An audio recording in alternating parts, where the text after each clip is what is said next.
The Colorado man suspected of killing his pregnant wife and their two daughters is expected to be charged today. Officials have not yet revealed the motive behind why the 33-year-old allegedly killed his family. And photos and videos of the Watts family on social media appear to paint a picture of a very happy family. So how do investigators find the clues underneath those seemingly perfect images in order to crack the case? Here to give us a little bit of insight is Mary Ellen O'Toole. She's a retired FBI profiler as well as the program director of George Mason University's Forensic Science Department. Mary Ellen, thank you so much for joining us. I think, one of the things that has sort of one of the reasons we're so fixated on this case is because of the social media images, that they just look like this perfect family, and she looks so happy with her husband and he with her. How is social media going to be used by investigators here? That's a very good question, and investigators will be going through both the mom and the dad's social media to see what they're posting, what the commentary is, but they'll be comparing that to information that they receive when they do their interviews with people that knew the family closely. Because what we do know is that oftentimes what people put on social media is not really what's going on in their life. So in other words, we had cases all the time in the FBI where people were described as being the perfect family, or they had the perfect marriage, but frankly, you don't know what goes on behind closed doors once they walk into their home. So they won't just accept those kind of happy postings as a given. They'll look at them definitely, but they'll compare it to the information that they receive from people that know the family intimately. Yeah, you raise a very good point, Mary Ellen, which is that social media for everybody, for us and for just about anybody who uses Instagram or Twitter or Facebook, is a way for us to project the image that we want people to see of us. It doesn't necessarily represent who we are or what our personal lives are. And I wonder then how investigators are able to match up some of those images, because what you're hearing now is, look, they looked as if they were the perfect couple, as Anne-Marie pointed out. Even their own family members are saying that. I mean, if my mother were to follow my Instagram account, she would think that I lead a very different life than the one that she knows whenever she and I get together and talk about what's going on in my life. And so I wonder how it is that investigators are going to use some of the images that we see and reconcile that with the reality. It was certainly using your own mom and your relationship. That's exactly what they'll do. They'll talk to close family members about what was really going on in the relationship, close friends, people at work that she might have confided in terms of what was happening between her and her husband. But they'll also be looking at social media sites that maybe tell a little bit different story. So if one of them had an affair or an ongoing relationship, that would be in conflict with that perfect family that we're seeing on their postings right now. So they'll know how to kind of pull those questions out of people that know them well.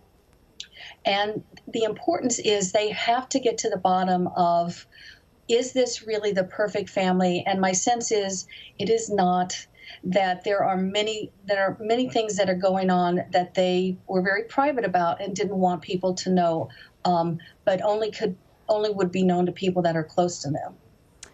Mary Ellen, I saw an article where you talked about the dad when he appealed when his family was just missing, and he was making the appeal for them to come home, which I think, for a lot of people would look like a grieving husband and father. But you saw all kinds of red flags that indicated something else was going on. I did. And of course, when you're reading body language, you have to be careful that this is not a fine science. You have to look at it in totality with everything else that's going on in the investigation. But if you go back and look at his interviews, you didn't hear him talk about his emotions for his family, his fear. You didn't see it. There was an absence of emotional affect being manifested by him, or discussions about, I love my kids, I love my wife, I'm scared to death. And then, of course, you had that defensive posture where he's talking about his family. And I also thought it was very curious that he would say, I don't know anything about what's going on here. I have no information, as though to attempt to push investigators into a different direction because he knew nothing about what was going on with his wife and with his children. So, Marielle, let me ask you this, putting on, your many, many years of experience as an FBI profiler. I mean, when we heard of this story, it sounds so horrific because these are two little girls and he's confessed to some of these crimes. But is this common for a father to kill his children and then, I don't know the exact timeline, but either a couple of hours afterwards, kill his wife or another family member? I mean, how often does the FBI run into cases like this? And what did you think when you started to look at the details, understanding that the affidavit as to the motive has not been released yet by the judge? Right. No, the affidavit has not been released. But as a profiler, we worked with local law enforcement all the time. So I would see cases like this all the time where family members killed other family members. But it's not, when you see a family member that goes on the media and attempts to almost deflect the investigation away from themselves, I'm not the one that's responsible, that's really unusual. That's not common. But I will say this is a very cold-blooded case. I mean, it involved, allegedly, it involved the two little girls and the mother being killed in the house. So you have one crime scene, and then you have them transported to another location, and then you have the body disposal sites, which are particularly gruesome.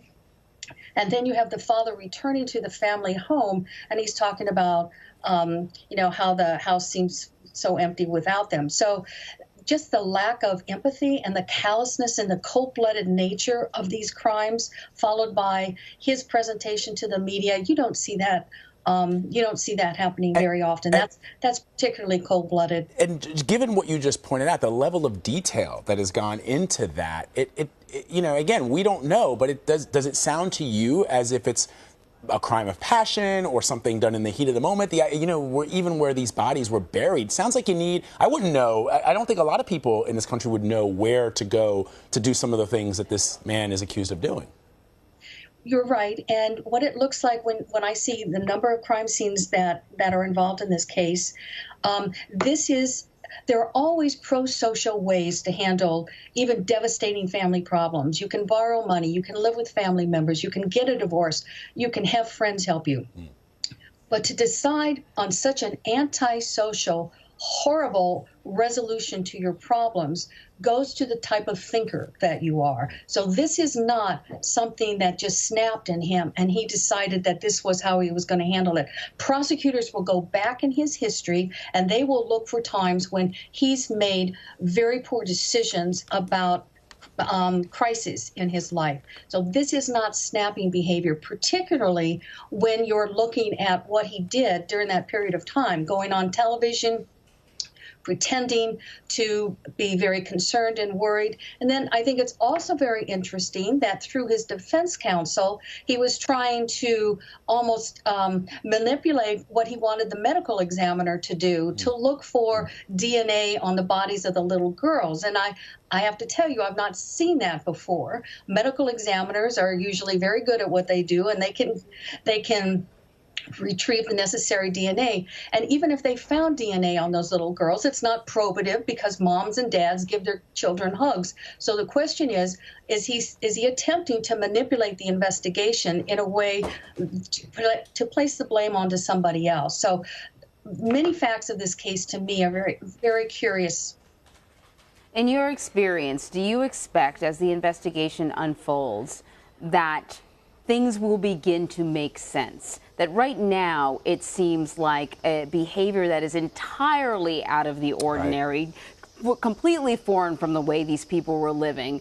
But in your experience, is that typically not the case? There's something out there and someone knows something. They've seen odd behavior that will eventually rise to the surface? Yes, when this case is resolved, I would expect that things will begin to fall into place. But having said that, let me just tell you this. There will be multiple motives for why this happened. It will not be just one reason why this happened. And there is no reason on the earth why this mom and her two children had to be murdered. Nothing will justify what your viewers will hear. Nothing. But as it unfolds, you'll learn more and more about this individual. Somebody doesn't wake up at 30, 35, or 40 years of age and act like this. There will be indicators along the way of callousness, lack of empathy, selfishness, those kind of in my opinion, those kinds of personality traits will begin to surface. And I think there will be other people that become more aware of his potential and his likelihood to have said, you know, this is the way I have to handle my life. I'm not happy with things as they are right now in my marriage. Does the pregnancy and the bankruptcy mean anything to you? They do. They are all stressors in a relationship. So when you have financial stressors compounded with medical stressors, a pregnancy, those are all major stressors for any family. Anyone by themselves is a big deal, but when you have three, that's particularly significant. And my sense is there also may be relationships outside of the marriage, which investigators will certainly be looking for, and let's don't be surprised if we see those as well. Mary Ellen, before we let you go, I want to ask you about this other ongoing investigation that is happening in the case of Molly Tibbetts. Officials are looking at videos that she posted to social media before her disappearance. We know that technology has allowed investigators greater access, larger ability to do their jobs. We've seen that with DNA and genealogy research websites. So how has social media been successfully used in previous crime investigations? And could they perhaps learn something from looking at Molly Tibbetts' social media status? Oh, I think it'll be very helpful to look at Molly's social media as well, particularly in the hours and days before she went missing. So they'll be looking at even her appearance, her behavior, how she comes across, her state of mind. Does she seem depressed? Does she seem distant? So they'll be looking at who was she with, who's in the background, who was aware of the last videos that she posted. That will be extremely helpful to investigators, again, as they try to reconcile who's the Molly on social media versus who's the Molly behind closed doors, and who are the people that she's communicating with, and who are the people, if any, that she's afraid of. So what you see on social media are happy, smiling, beautiful faces, but does that really reflect what's going on in Molly's personal life? So it's helpful. And it's also good when they reconcile that to see what else is going on in her life. Mary Ellen O'Toole, so great to have you, as always, to talk about the details of what are really horrifying cases. We thank you for your insight. You're very, very welcome.